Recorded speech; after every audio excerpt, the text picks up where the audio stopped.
Bismillahirrahmanirrahim. Assalamualaikum warahmatullahi wabarakatuh. Alhamdulillahi wa kafa. Wassalatu wassalamu ala rasulillahil mustafa wa ala alihi wa sahbihi wa man wafa, amma ba'd. Ikhwani wa akhawati, ahbaballahi wa rasulihi sallallahu alaihi wasallam. Usi nafsi wa iyyakum bi taqwallahi faqad fazal muttaqun fala tamutunna illa wa antum muslimun. Faqala ta'ala mudhakkiran bidzalika ya ayyuhalladzina amanu taqullaha haqqa tuqatih wa la tamutunna illa wa antum muslimun. Wa qala ya ayyuhan nasu ittaqu rabbakumul ladzi khalaqakum min nafsin wahidah wa khalaqa minha zawjaha wa batha minhuma rijalan katsiran wa nisaa'a wattaqullaha alladzi tasaaluna bihi wal arham innallaha kana 'alaikum raqiba. Sahabat-sahabat Al-Ihsan dimanapun Anda semua berada, baik yang menyaksikan kajian ini melalui Ihsan TV di tayangan YouTube ataupun Bapak Ibu sekalian, sahabat-sahabat yang hadir di kesempatan kajian duha ini, saya ingin mengajak mari kita bersama-sama mengawali kajian duha kita ini dengan bersama-sama bersyukur kepada Allah Subhanahu wa taala bahwa kita masih diberikan kesempatan oleh Allah Subhanahu wa taala dalam nikmat sehat, kekuatan iman dan taufik untuk hadir di rumah Allah ini langsung mengikuti kajian duha ini untuk mendekat kepada Allah Subhanahu wa taala dengan penuh keikhlasan. Kita bermohon semoga amalan kita hari ini dicatat sebagai bagian amal soleh yang akan menjadikan dan memberatkan timbangan mizan kita di akhirat nanti.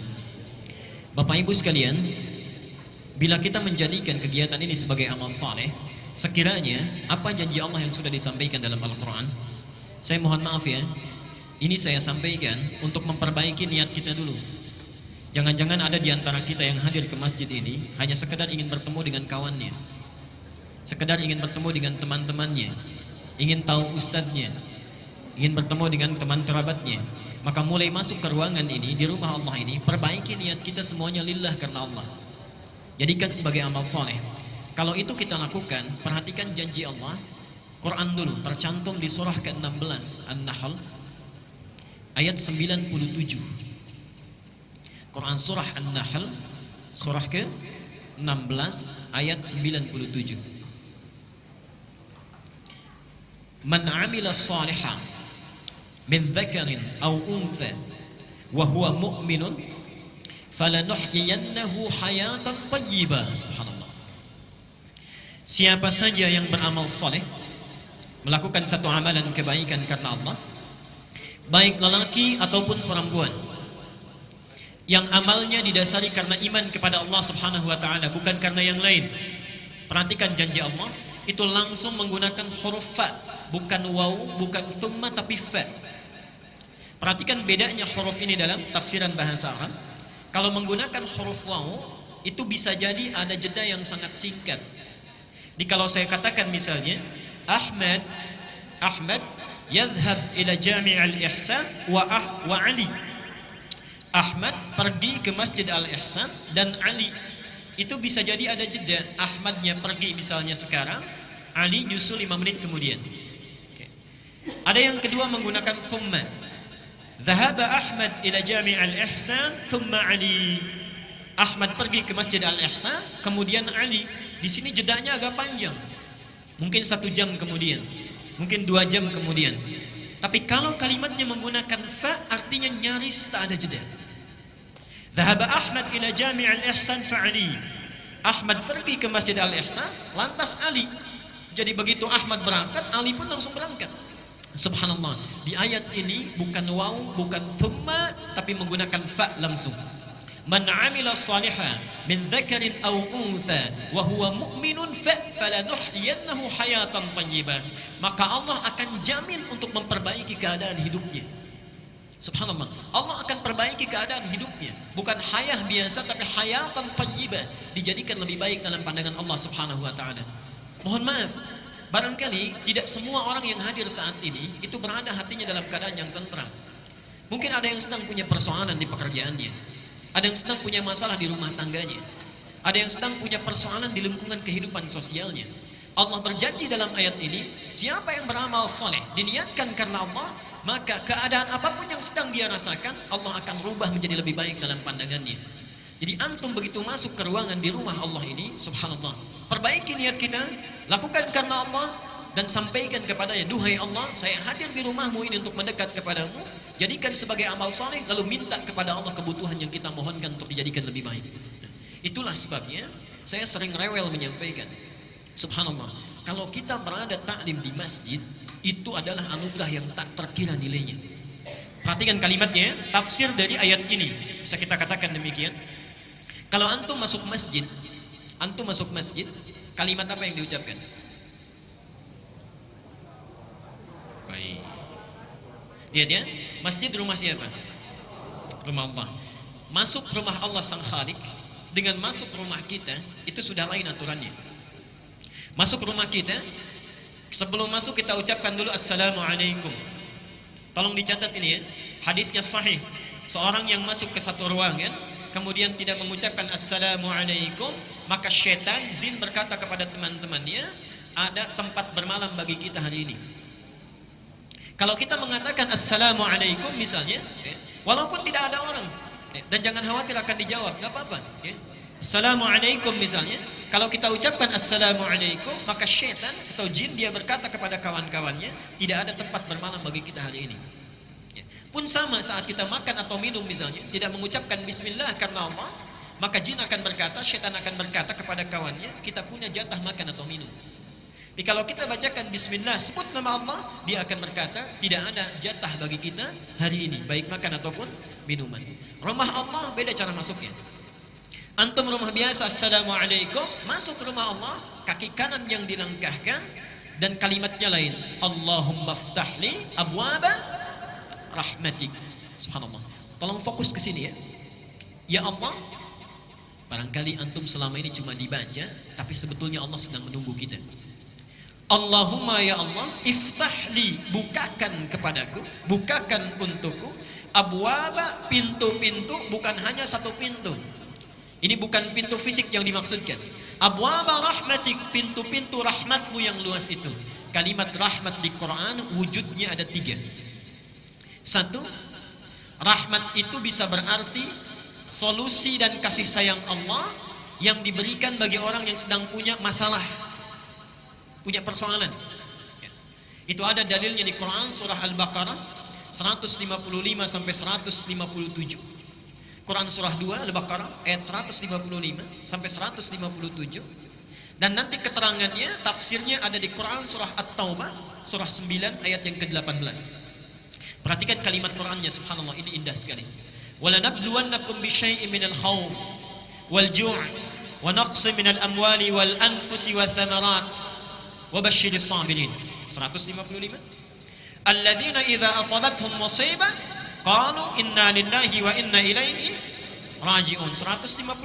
Sekarang lihat 157-nya.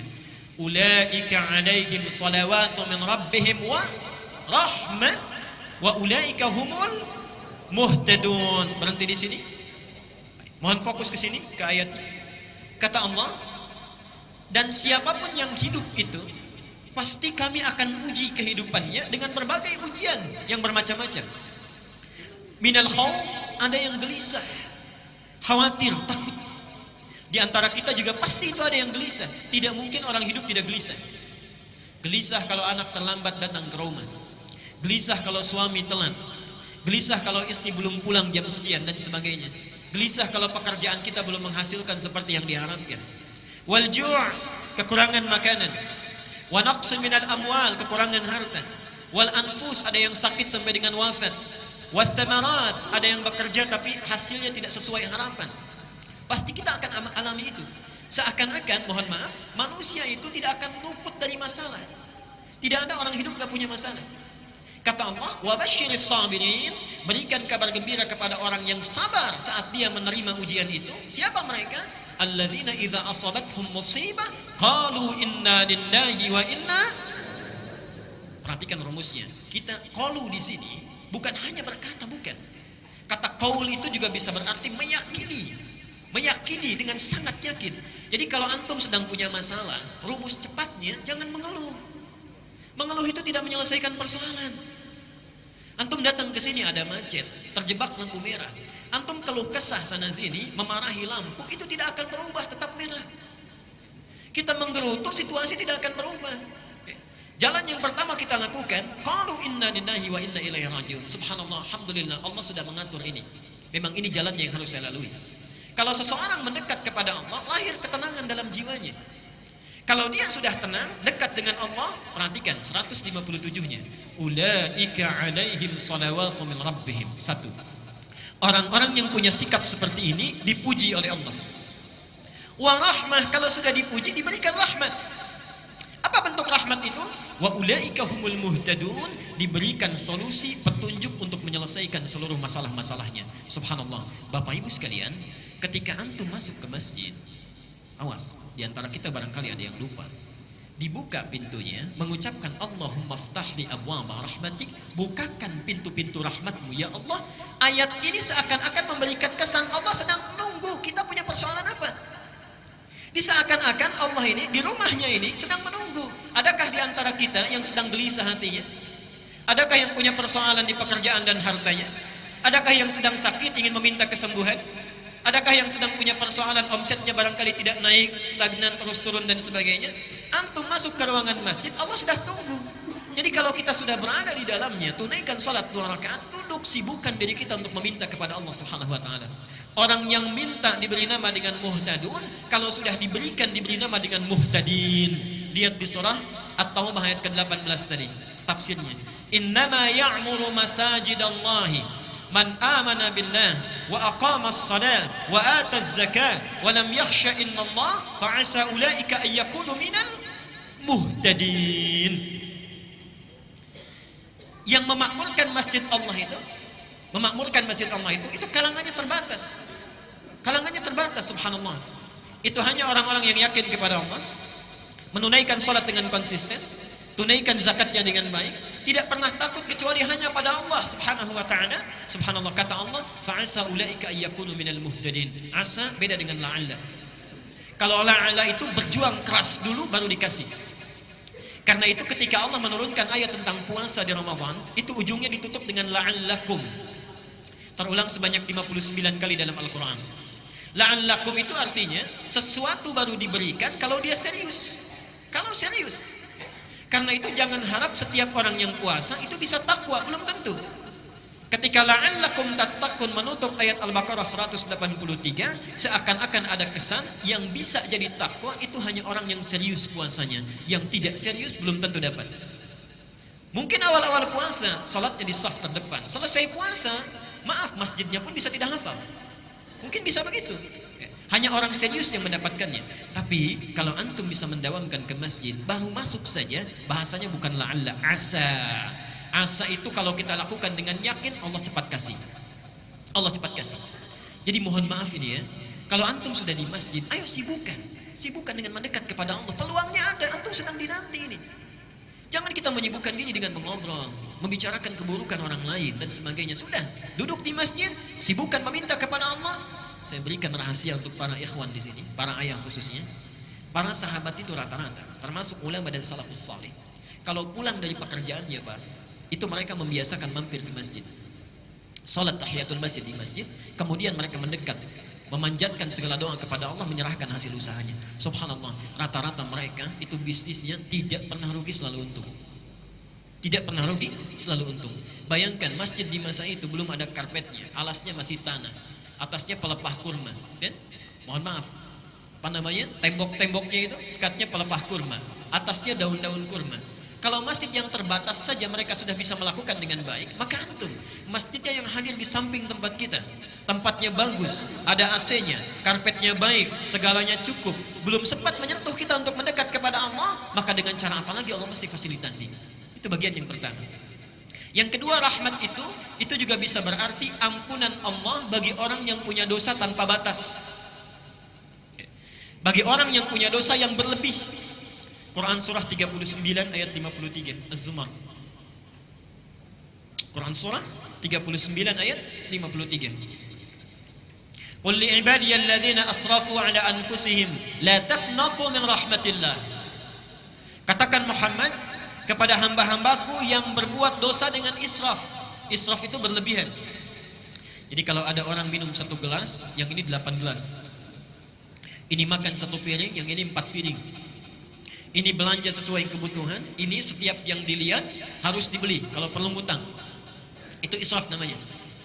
Ada orang israf berbuat dosa. Yang ini cuma gosip, yang ini bohong, yang ini mencuri, yang selanjutnya itu semuanya dilakukan. Gosip iya, bohong jalan, mencuri dilakukan. Terpikir dia untuk tobat, datang ke rumah Allah misalnya, dibuka pintu masjid, langkahkan kaki kanan, diucapkan Allahumma ftah li abwaba rahmatik. Berlaku ayat ini, la taqnatu min rahmatillah, jangan putus asa dari rahmat Allah. Ketika antum masuk ke sini, seakan-akan itu Allah sedang menunggu. Kalau bahasa bebasnya, Anda merasa punya salah apa? Punya dosa apa? Dan saya sangat punya keyakinan tidak ada di antara kita yang bebas dari dosa. Tidak ada. Bahkan kadang-kadang dalam ngaji pun kita masih ada dosanya. Karena itu ketika antum masuk, manfaatkan, minta mohon ampunan kepada Allah.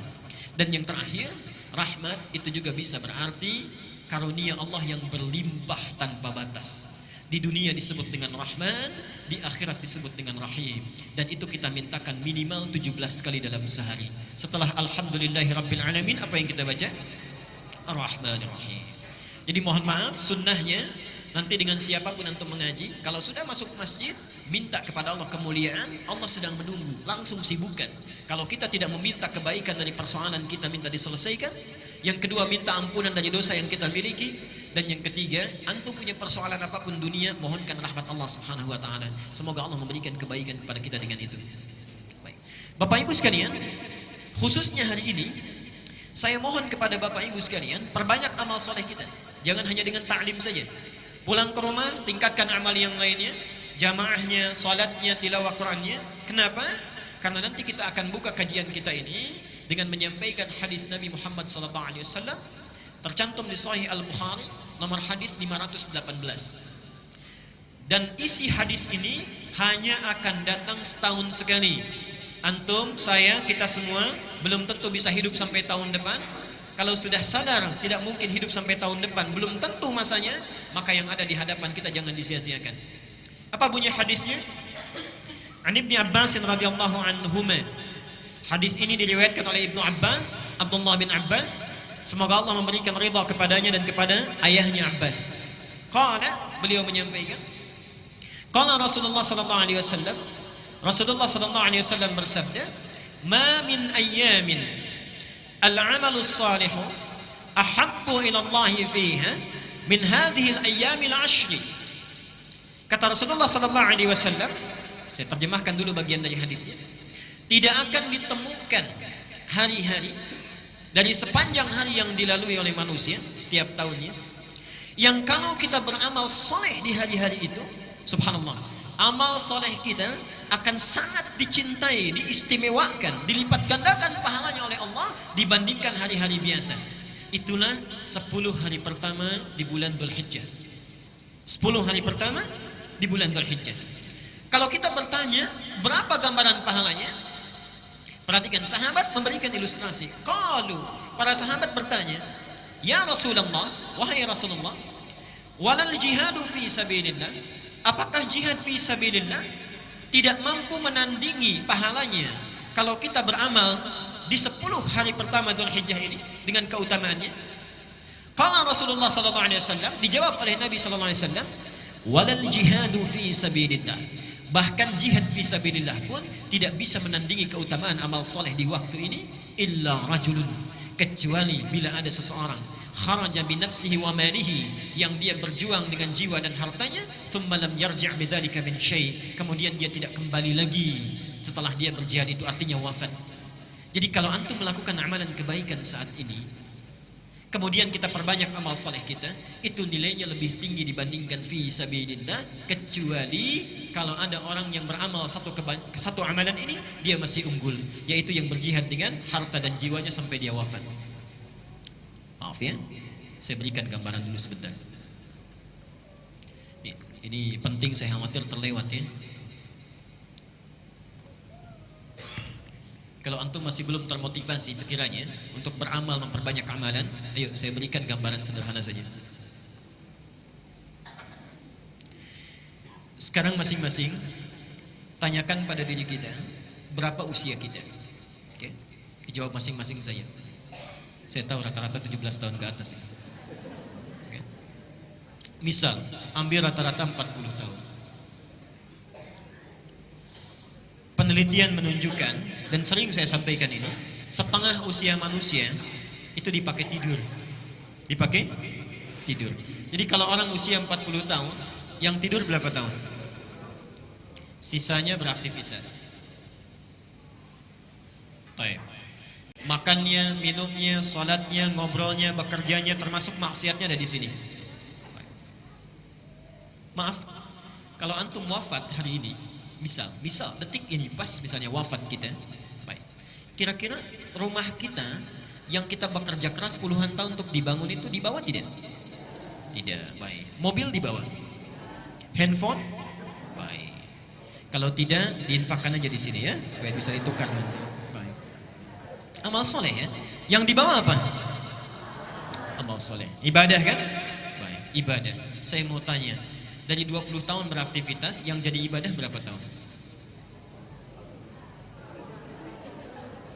Ambil setengahnya misal, 10 tahun. Artinya, awas, hati-hati. Masih sempat kita bisa tertawa. Hati-hati. Jangan-jangan kita wafat, bekal kita belum cukup. Orang yang usia 40 tahun saja, amalan yang mungkin dibawa menghadap kepada Allah itu cuma 10 tahun. Diterima tidak? Belum tentu. Baik. Syarat diterima amalan itu ikhlas. Wa ma umiru illa liya'budullaha mukhlishina lahuddin. Dari 10 tahun yang ikhlas berapa tahun? Misal setengah, 5 tahun, misal 5 tahun. Jadi orang yang hidup dengan usia 40 tahun, itu potensi amal produktif yang dibawa saat dihisab menghadap Allah itu cuma 5 tahun. Dosanya berapa tahun? Subhanallah. Gak usah banyak-banyak ya, gak usah banyak-banyak. Misal, dosanya 10 tahun. Yang dibawa cuma 5 tahun. Dan kita sudah paham bahwa amal yang ini tidak akan cukup menutup dosa-dosa kita. Dan kita yakin bahwa orang yang kurang amal baiknya, lebih banyak amal jeleknya, itu pasti muaranya jelek. Kita yakin kita akan wafat, kita yakin ada neraka, yakin masih ada surga. Kata Ali bin Abi Thalib, manusia itu aneh katanya. Dia yakin dia akan wafat, tapi tidak pernah serius menyiapkan bekal untuk wafatnya. Dia yakin adanya surga, tapi dia selalu melakukan amalan yang menjauhkan dia dari surga. Dan yang lebih hebat, dia yakin dengan adanya siksa neraka, tapi selalu melakukan amalan yang menjerumuskan dia ke neraka. Dan yang lebih luar biasa menurut saya, orang yang sudah sadar amalnya kurang masih bisa senyum, masih bisa tertawa, masih sempat-sempatnya bercanda membicarakan keburukan orang lain. Antum ada di mana? Kalau kita memang menyadari bahwa usia kita yang dulu itu pernah disia-siakan, setidaknya yang di hadapan kita sisa waktunya jangan dibuang lagi. Kita cuma punya bekal ini misalnya, kita sadar kita akan wafat. Demi Allah saya katakan, sekarang hari Ahad 2 hari lalu, itu saya baru menunaikan sholat jenazah di Masjid Agung di Pandeglang. Saya uraikan di beberapa tempat sampai tadi pagi di Baitur Rahim. Pak, itu yang wafat bukan ulama, bukan ustadz, bukan kiai. Seperti antum pekerja biasa, pengusaha, pebisnis, punya jabatan juga. Subhanallah, saya sampai terkagum-kagum. Karena beliau itu walaupun bukan ustadz, bukan ulama, bukan kiai, yang menyolatkan Pak di Masjid Agung sampai luber keluar. Masjid Agung cukup luas tempatnya, sampai luber keluar, tempatnya luar biasa. Subhanallah, saya bertanya pada hati saya, kalau saya diwafatkan sekarang, siapa yang akan menyolatkan saya? Siapa yang mengantarkan saya? Jadi antum tidak harus menjadi ustaz, tidak harus menjadi kiai, tidak harus menjadi ulama. Cukup jadilah diri kita sendiri mendekat kepada Allah dengan amalan kita. Allah akan muliakan kita saat kita pulang menghadap kepadanya. Abu Bakar bukan seorang kiai, seorang pengusaha. Utsman seorang pebisnis, Ali bin Abi Thalib seorang pengajar, Umar seorang diplomat dan birokrat yang sangat ulung, tapi dengan amalannya dimuliakan oleh Allah Subhanahu wa taala sampai dikenal sampai gini. Jadi kalau antum merasa amalannya kurang, jangan sia-siakan yang sekarang ada di hadapan mata. Kata Nabi, siapa yang beramal di 10 hari pertama Dzulhijjah dilipat gandakan bahkan minimal sama dengan jihad fi sabilillah. Jadi maksudnya kalau antum beramal sekarang bisa, mohon maaf, tilawah Quran saja. Sebelum Dzulhijjah kita baca Quran, berapa satu huruf kebaikannya, pahalanya? 10. Hadis At-Tirmidzi nomor hadis 2910. Siapa yang baca satu huruf saja Quran, dia dapat 10 kebaikan. kita baca Quran di 10 hari pertama Dzulhijjah ini, subhanallah, berlaku kaidah dalam hadis, kalau disebutkan jumlahnya secara real, itu berarti batas minimalnya. Tapi kalau tidak disebutkan jumlahnya, artinya sangat banyak, tak terbatas. Saking banyaknya sulit untuk dituliskan berapa batas minimalnya. Saking banyaknya. Karena itu saya mohon, maaf, yang sebelum hari ini jarang baca Quran, boleh sekarang coba baca. Sebelum ini cuma 1 halaman, tingkatkan 1 lembar. Sebelum ini infak, misalnya ada infak 10.000, sekarang tingkatkan 15.000 misal. Sebelum ini jamaahnya yang para ayah cuma 2 waktu saja, sekarang 5 waktu. Dan seterusnya. Dan di antara amalan terbaik yang pahalanya berlipat luar biasa adalah mencoba meneladani sunnah Rasulullah SAW. Dan itulah sebabnya kita berkumpul untuk belajar pada kesempatan kali ini.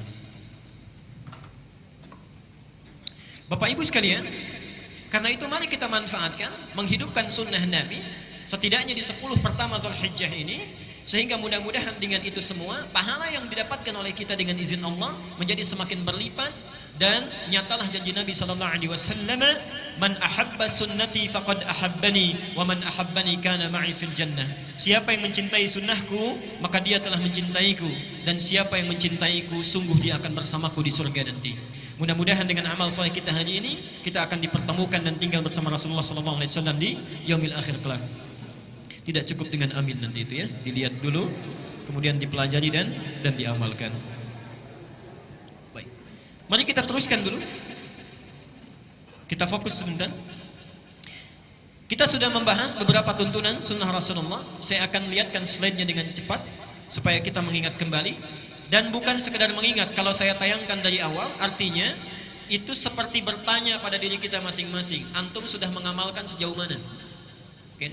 Ingat, kita sudah beberapa bulan berlalu, jangan-jangan satu pun belum diamalkan. Mari kita lihat di dalilnya. Tuntunan saat bangun dari tidur. Saya ingatkan kembali. 1, duduk sejenak, sunnah Nabi-nya. Yang kedua, mengusap mata menghilangkan bekas ngantuk. Yang ketiga, baca doa bangun tidur. Alhamdulillahilladzi ahyana ba'dama amatana wa ilaihin nusyur. Saya ingatkan lagi, coba perhatikan kajian kita yang lalu. Ketika kita membaca doa itu bukan doa biasa. Alhamdulillahilladzi ahyana ba'dama amatana. Bersyukur kepada Allah yang memberikan kita kesempatan untuk hidup kembali setelah sebelumnya diwafatkan. Nah, artinya apa? Memberi kesempatan memperbaiki keadaan kita yang lalu. Jadi kalau antum misalnya kemarin sholatnya tertinggal, misalnya jamaahnya cuma 2 saja, sekarang diberi kesempatan hidup lagi, maka perbaiki yang kemarin. Kalau antum baca alhamdulillahilladzi ahyana ba'dama amatana tiap hari tertinggal terus, itu bukan alhamdulillahilladzi ahyana. Lihat yang kemarin. Kemarin gak baca Quran, sekarang diberi kesempatan. Yuk, hidup sekali lagi, baca Quran. Besoknya tingkatkan lagi. Jadi saat kita baca, kita sudah tahu amal apa yang akan ditingkatkan di hari ini. Wa ilaihin nusyur, lihat kalimatnya, ilaihi, dan kita yakin kepadanya, kepada Allah. Nusyur, nusyur itu punya 2 arti. 1, bertebaran beraktivitas. Yang kedua, mohon maaf, kembali kepada Allah subhanahu wa ta'ala, artinya meninggal. Ketika kita mengucapkan ilaihin nusyur, artinya kami sekarang bertekad untuk bertebaran beraktivitas untuk mencari bekal pulang.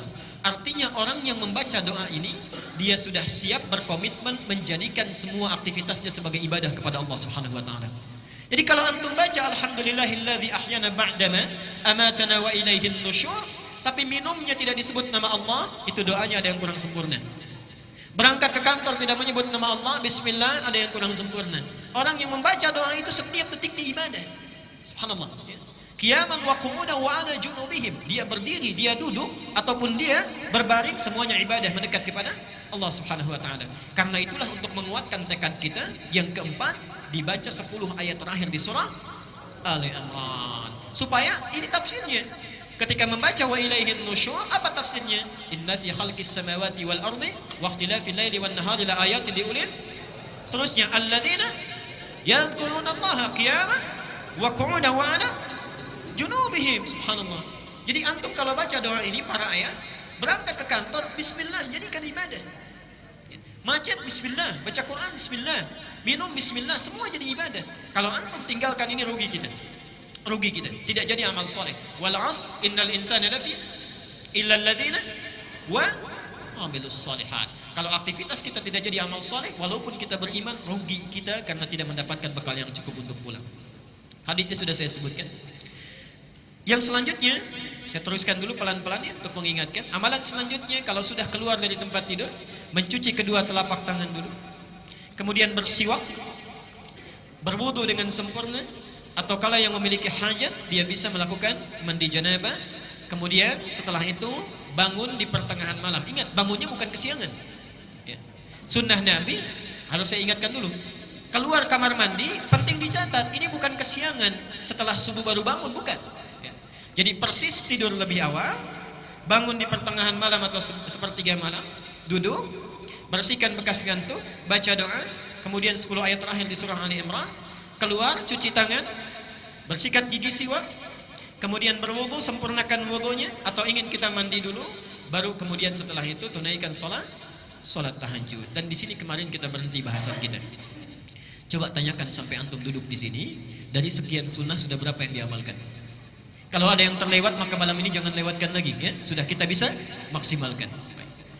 Pembahasan kita kemarin berhenti di topik ini tentang menunaikan salat tahajud. Bapak Ibu sekalian, saya akan ringkas dulu sebentar sampai kemudian kita lanjutkan kepada bagaimana sifat tahajud Nabi sallallahu alaihi wasallam. Yang pertama, Nabi sallallahu alaihi wasallam memberikan pesan yang sangat kuat kepada kita agar sedapat mungkin dalam setiap aktivitas kehidupan kita, sedapat mungkin bisa menunaikan salat tahajud di pertengahan malam. Bisa menunaikan salat tahajud dalam pertengahan malam sampai dengan sepertiganya. Baik. Kenapa ini penting dilakukan? Walaupun hukumnya itu tidak berhukum wajib. Walaupun hukumnya tidak berhukum wajib. Ternyata ada keistimewaan-keistimewaan yang ditunjukkan oleh Al-Quran sekaligus sunnah Nabi SAW yang memberikan begitu banyak keistimewaan yang khusus diberikan pada orang yang tahajud, dan tidak akan pernah keistimewaan ini diberikan pada orang-orang yang tidak tahajud sekalipun sholat fardunya itu sempurna. Misal, sholat fardu yang 5 waktu dia wajib, bagus, khusyuk ditunaikan, baik dilakukan karena Allah, tapi tidak tahajud, dia tidak akan dapat kemuliaan-kemuliaan ini. Apa diantaranya? Satu, Rasulullah menyampaikan dalam hadis riwayat Muslim nomor hadis 1163. Beliau menyampaikan, afdalus salati ba'dal fardhati salatul laili. Afdalus salati, salat yang paling utama ba'dal fardhati, setelah salat fardhah itu, maksudnya yang 5 waktu, dari mulai subuh, zuhur, asar, maghrib kemudian isya, itu yang paling utama, yang paling bagus salatul laili, salat yang ditunaikan pada malam hari, yaitu yang dimaksud salat tahajud. Jadi sifatnya saja sudah disebut oleh Nabi sebagai salat yang sangat utama. Satu. Yang kedua, apa rincian dari keutamaan ini? Mari kita lihat pelan-pelan. Satu, disebutkan oleh Allah dalam Al-Quran surah 73 Al-Muzammil. Surah Al-Muzammil kemarin pernah kita bahas, ayat yang ke-6, inna nashi'atal laili hiya ashaddu wat'aw wa aqwamu qila. Satu, ini kata Quran, sifat kekhusyuannya saja, sifat kekhusyuannya, salat malam itu kalau ditunaikan akan lebih khusyuk, lebih menyentuh ke dalam jiwa dibandingkan dengan salat yang ditunaikan di siang hari. Subhanallah. Inna nashi'atal laili, sungguh bangun malam itu, hiya asyaddu wat'aw wa aqwamu qila, dia akan lebih menyentuh ke dalam jiwa, wa aqwamu qila, dan memberikan semangat yang kuat tatkala kita menyebutkan berbagai permohonan kepada Allah. Tolong jeli ya, jeli membaca ayat ini. Silahkan dibuka ayat 7 sampai 8-nya. Dibuka ayat 7 sampai 8-nya. Ya ayyuhal muzammil qumil laila illa qalila nisfahu wa inqus minhu ila qalila wazid alaihi warattilil qur'ana tartila. Baik ya. Inna sanulqi 'alaika qawlan thaqila inna nashi'atal laili hiya ashaddu wat'aw wa aqwamu qila. Sekarang lihat ayat 7-nya. Innalaka fin nahari sabhan tawila. Saya berikan rahasianya di sini ya. Yang buka mushaf, saya tidak tuliskan di sini. Yang bawa mushaf, coba dibuka juga tafsirnya surah Al-Insan. Al-Insan ayat 26. Bukan Al-Ihsan ya, karena nggak ada Al-Ihsan di Quran. Al-Insan Al-Insan ayat 26.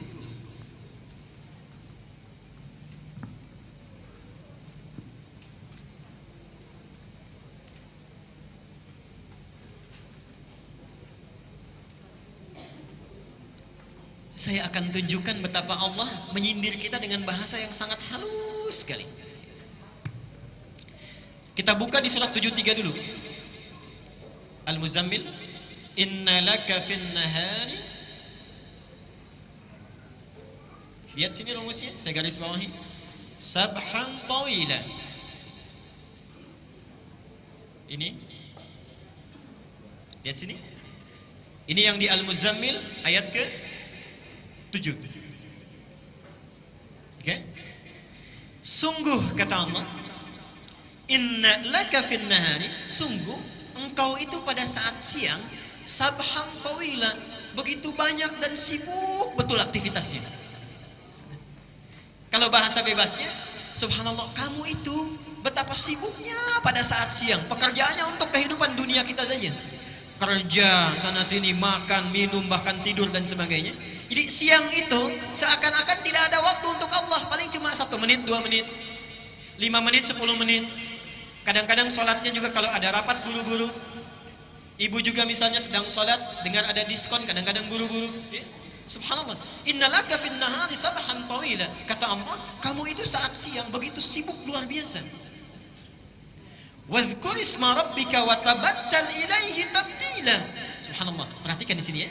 Kata Allah, kenapa tidak luangkan waktu sedikit saja di malam hari agar engkau bisa berzikir kepadaku.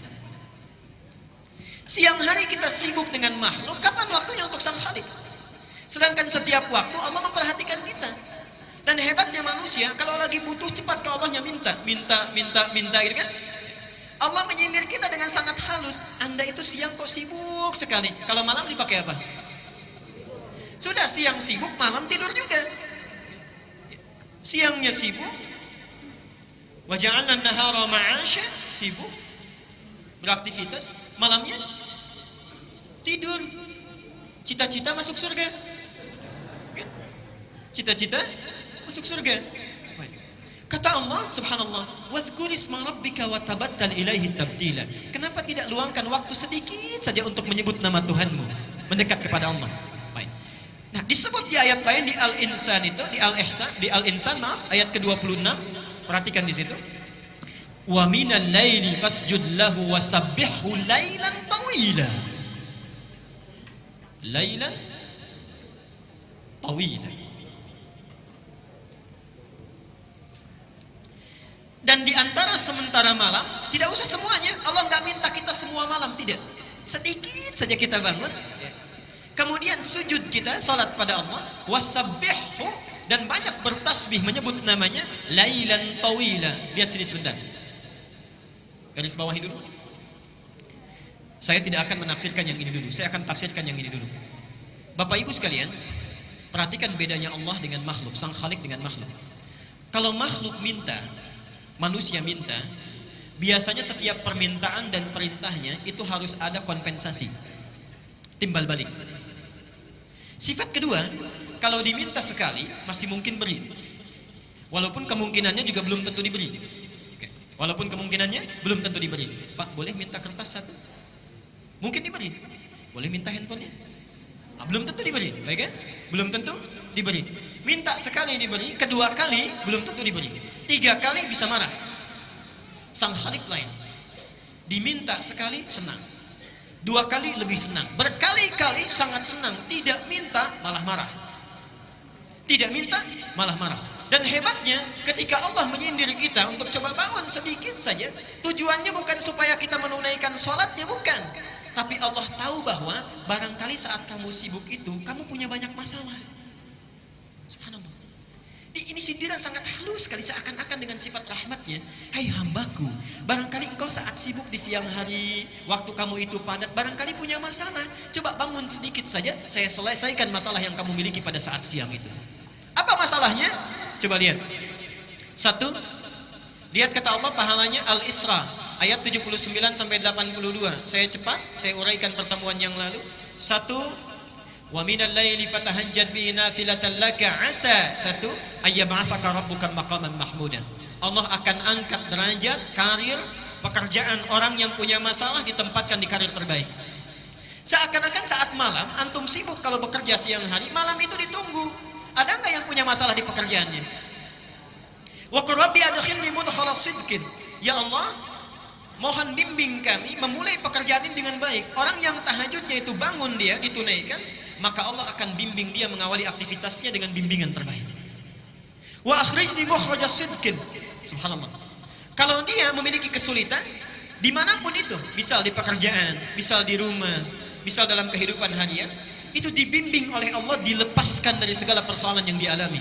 Waj'alni min ladunka sultanan nasira. Kalau diganggu oleh orang lain, langsung Allah yang menolongnya. Pak Ibu sekalian, kita ini aneh. Kita merasa punya kesulitan, Allah sedang menunggu kita, tapi kita abai. Padahal ketika Allah minta kita bangun, nggak usah banyak-banyak, sedikit saja. Saya tahu kamu sibuk nanti siang hari. Bangun sebentar saja. Kalau kamu bangun, silahkan punya persoalan apa, saya selesaikan setiap persoalan yang engkau bawa saat siang itu. Kalau orang sudah merasa kenikmatan dengan tahajud, maka sifatnya akan lain. Dia satu kali bangun misalnya, diberikan oleh Allah anugerah tahajud, ada kenikmatan di dalamnya, dipuji oleh Allah, mendapatkan keutamaan kebaikan. Ketika kenikmatan dunia saja sudah dirasakan, subhanallah, lihat. Wa qul ja'al haqqu wa zahaqal batilu innal batila kana. Begitu tahajud dia diberikan janji Allah dengan pasti, yakin di situ. Dia katakan benar ternyata janji Allah. Dinikmati tahajudnya, malam tadi yang cuma 2 rakaat, besoknya lailan tawila. Jadi yang ini menunjuk kepada orang yang berhasil tahajudnya, yang tadinya sabhan tawila sekarang dibalik, sabhan tawila siangnya, lailan tawila malamnya. Jadi kalau orang tahu tentang hikmah dan hukum tahajud serta keistimewaannya, niscaya orang tidak akan pernah tidur pulas setiap malamnya. Pasti bangun. Pasti bangun. Saya teruskan sebentar. Yang selanjutnya, orang tahajud itu satu, disebut sifat salatnya akan lebih khusyuk. Yang kedua, mendapat anugerah kebaikan saat di dunia. Yang ketiga, langsung dipuji oleh Allah di Az-Zumar.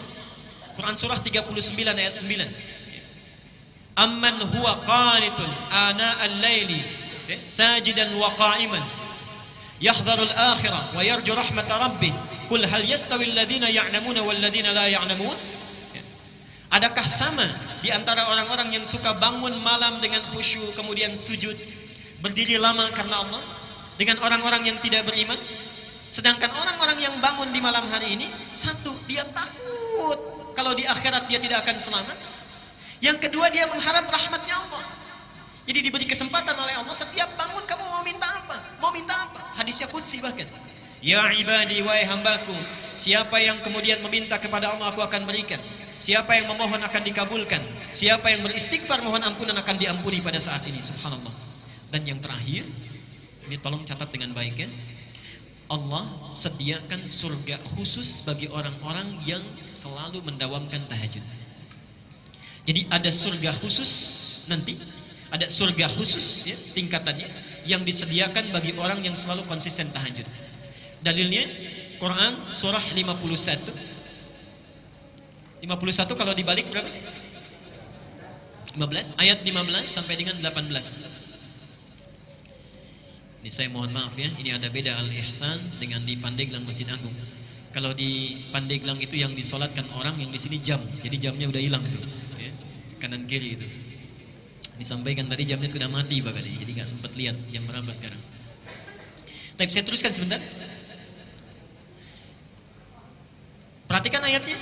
Innal muttaqina fi jannatin wa 'uyun. Sungguh ada orang-orang yang bertakwa itu yang tinggalnya nanti di taman surga. Mohon antum dari sekarang siapkan kira-kira surganya mau di mana. Saya ingatkan lagi ya supaya tidak lupa. Surga itu terbagi 4 level di Quran. Hati-hati, ada 4 level surga. Nanti di setiap level ini sering orang mohon maaf agak keliru memahaminya. Setiap levelnya di situ nanti ada tingkatan, ada surga Aden sampai yang tertinggi Firdaus. Level pertama paling tinggi itu surga bersama Rasulullah sallallahu alaihi wasallam. Surga bersama Rasulullah sallallahu alaihi wasallam. Di sini dibagi 2. Ada yang langsung bersama Nabi, ada yang bertetangga dengan Rasulullah sallallahu alaihi wasallam. Yang langsung bersama Nabi, hadisnya sahih, man ahabba sunnati wa faqad ahabbani wa man ahabbani kana ma'i fil jannah. Siapa yang cinta dengan sunnahku, maka dia sungguh telah mencintaiku. Dan siapa yang mencintaiku, maka dia akan bersamaku di surga nanti. Kana ma'i, yarhamukallah. Kana ma'i, dia akan bersamaku. Yang bertetangga dengan Nabi, perhatikan hadisnya, ana wa kafilul yatimi kahataini fil jannah. Saya dengan pemerhati anak yatim nanti seperti ini di surga, dekat. Ya, dekat, bertetangga. Level kedua, itu orang yang tinggal di taman surga. Yang tinggal di taman surga. Apa keistimewaan taman surga ini? Taman surga ini keistimewaannya dibandingkan dengan surga biasa, langsung disifati oleh Quran, akhidina ma atahum rabbuhum. Kalau surga yang lainnya, misal antum masuk surga di kelas biasa misal, itu kalau ingin minum saja, ada pelayan namanya wildanun mukhalladun. Kalau laki-laki dilayani oleh bidadari yang sangat cantik luar biasa. Kalau perempuan oleh pangeran-pangeran surga. Gelasnya saja bi aqwabi wa abariqa wa ka'sim min ma'in. Terbuat dari mutiara-mutiara yang berkilauan dari emas dan perak yang menyatu. Yang sifatnya mala ainun ra'at wala udhunun sami'at wala khatarun ala qalbi bashar. Tidak pernah dilihat oleh mata di dunia, didengar kisahnya oleh telinga, dan subhanallah tidak pernah terlintas sedikit pun di benak kita. Itu surga kelas biasa. Tapi surga, di taman surga, perhatikan, kalau antum butuh apa-apa, itu Allah langsung yang kasih. Kun fayakun ada. Akhirina ma atahum rabbuhum innahum kanu qabla dzalika muhsinin. Mereka langsung dibalas oleh Allah, ingin apapun subhanallah langsung ada Allah yang berikan. Sungguh mereka itu adalah orang-orang yang ihsan saat di dunia.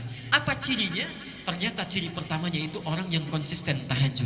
Lihat, kanu qalila minal laili ma yahja'un.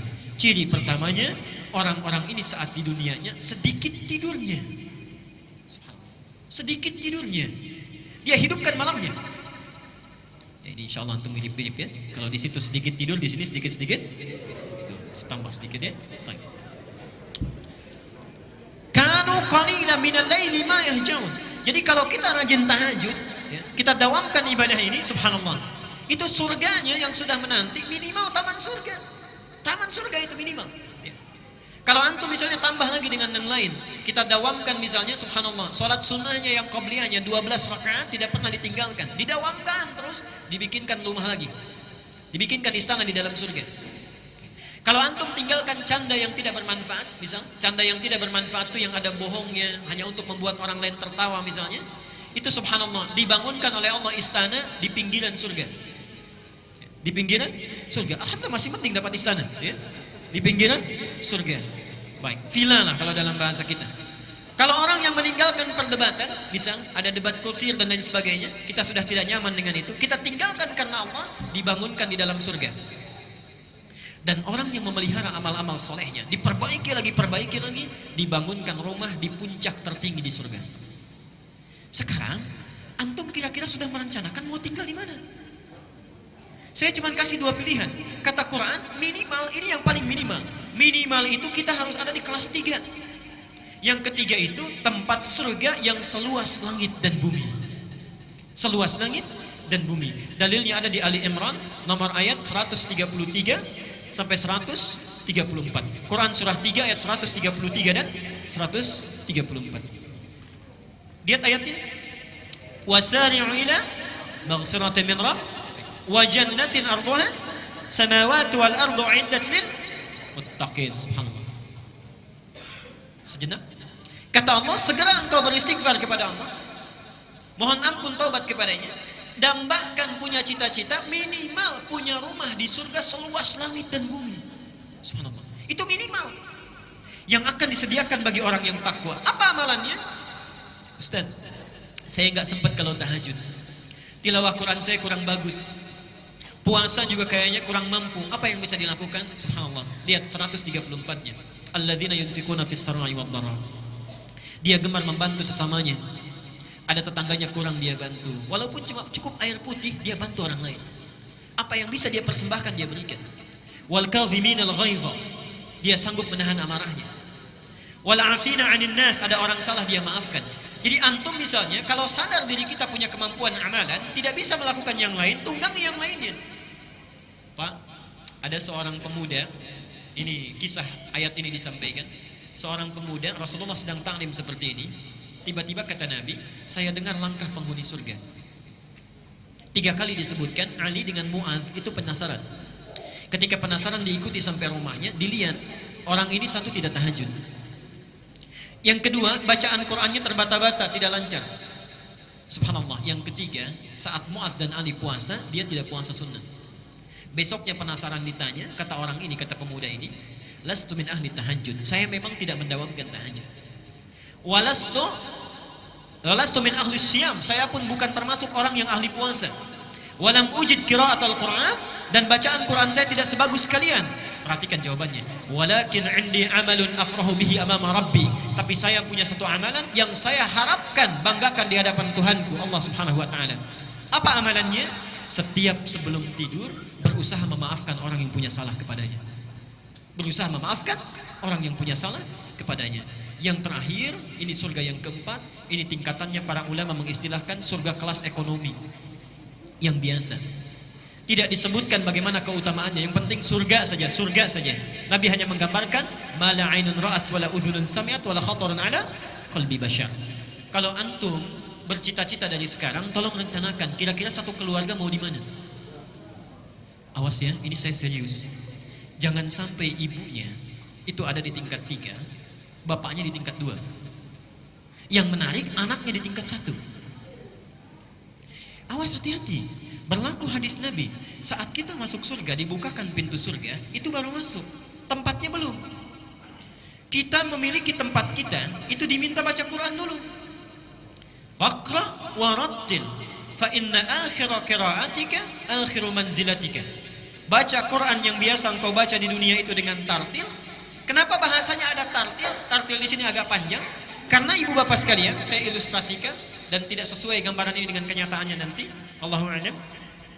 Ketika orang diminta masuk oleh malaikat ke surga, dibukakan pintu surga, ya. Salamun alaikum bima sabartum. Selamat, Anda bisa masuk surga dengan sabar, karena sabar saat di dunia. Udkhuluha bisalamin aminin. Silahkan masuk dengan tentram. Baru masuk. Saat akan naik ke tempatnya di surga, diminta baca Quran dengan tartil. Kenapa bahasanya itu agak lambat kemudian tartil? Subhanallah. Karena orang saat naik ke surga, baru satu tingkat melihat keindahan yang luar biasa. Seakan-akan dia tidak mau cepat-cepat, ingin dilihat dulu, naik lagi, naik lagi. Fa inna akhira qiraatika akhiru manzilatika. Di akhir bacaan kita, disitulah kita tinggal. Disitulah kita tinggal. Mohon maaf, digambarkan dalam riwayat, banyak orang yang menyesal masuk surga. Orang menyesal masuk neraka, wajar. Tapi masuk surga, ada sesuatu yang aneh. Kenapa menyesal? Yang satu ketika naik, baca biasa 10 ayat, temannya 20 ayat. Begitu berhenti di situ, temannya naik ke atas. Yang satu 30 ayat, temannya naik ke atas. Yang satu lebih tinggi lagi. Awas, jangan-jangan anak antum hafal Quran, antum biasanya baru 10 ayat. Ibunya baru 30 ayat. Anaknya sudah di atas, orang tuanya masih di bawah. Sedangkan Allah menawarkan saat kita di dunia. Surah 53 ayat 21. Allah menyediakan satu surga untuk keluarga besar. Walladzina amanu wattaba'athum dzurriyyatuhum biimanin alhaqna bihim dzurriyyatahum. Dan para orang tua yang beriman, kalau diikuti oleh anak cucunya baik seluruhnya, maka kami akan himpun mereka di satu tempat di surga langsung. Satu tempat di surga. Baik. Karena itu saya mohon, saat ini kalau kita belajar tahajud, bapak kalau bangun jangan sendirian, Pak. Lihat, rencanakan dengan istri, Ma, kita bangun malam ini. Istri juga begitu, Pak, kita bangun malam ini. Kalau capek mungkin papa yang istirahat atau sebaliknya. Kemudian mama yang berdoa. Anak punya kemampuan, bangunkan. Subhanallah. Ibnu Abbas itu begadang usia 3-4 tahun, hanya ingin melihat sifat sholat tahajud Nabi SAW. Seorang Ibnu Abbas. Jadi mohon rencanakan dari sekarang beramal dengan amalan satu keluarga. Saya teruskan dan di sini kita berhenti dulu kajian kita. Sekarang sifat tahajud Rasulullah sallallahu alaihi wasallam. Nanti kita akan jeda dulu sejenak di sini, kita buka untuk diskusi dulu. Bapak Ibu sekalian, kalau sekarang kita sudah merencanakan, insya Allah saya akan bangun malam nanti misal Kemudian kita sudah siap untuk tahajud. Bagaimana cara Nabi mengajarkan kita tahajud? Bagaimana sifat sholatnya? Disampaikan oleh para sahabat yang lebih banyak diriwayatkan oleh kerabat Nabi Sallallahu Alaihi Wasallam. Ada diantaranya Aisyah, diantaranya Ibnu Abbas, dan diantaranya Ibnu Umar. Mari kita lihat beberapa keterangannya. Satu, dari segi bacaannya, Nabi Sallallahu Alaihi Wasallam diriwayatkan hadis dari Al-Bukhari nomor hadis 3569 dan hadis Muslim nomor hadis 738. Ini hadis diterima dari Aisyah radhiyallahu anha. Kata Aisyah, adalah Rasulullah sallallahu alaihi wasallam selalu menunaikan qiyamul lail, salat malamnya itu. Selalu menunaikan salat malamnya, baik di Ramadan ataupun di luar Ramadan. Kata Aisyah, itu ditunaikan dengan 4 rakaat. Jangan tanya tentang bagus bacaannya. Jangan tanya tentang panjang bacaannya. Kadang disatukan, jangan tanya tentang panjang dan bagusnya. Artinya apa? Sunnah saat kita menunaikan tahajud, mohon maaf, kita bisa fokus di sini.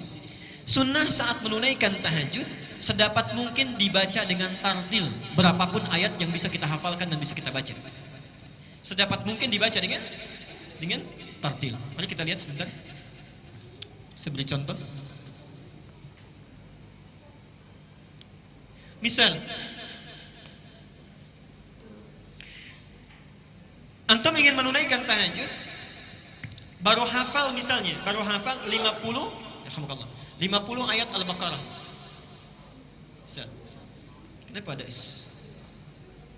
50 ayat Al-Baqarah. Ditunaikan misalnya 11 rakaat. Kita bagi 50 jadi 11, berapa? Kurang lebih? Baik ya. Ada yang 4, ada yang 5 ya. Ada 4, ada yang 5. Misal, rakaat pertama 5, rakaat keduanya 4 dan seterusnya. Ini masih sedikit. Sedikit ya? Baik. 4 ayat itu tidak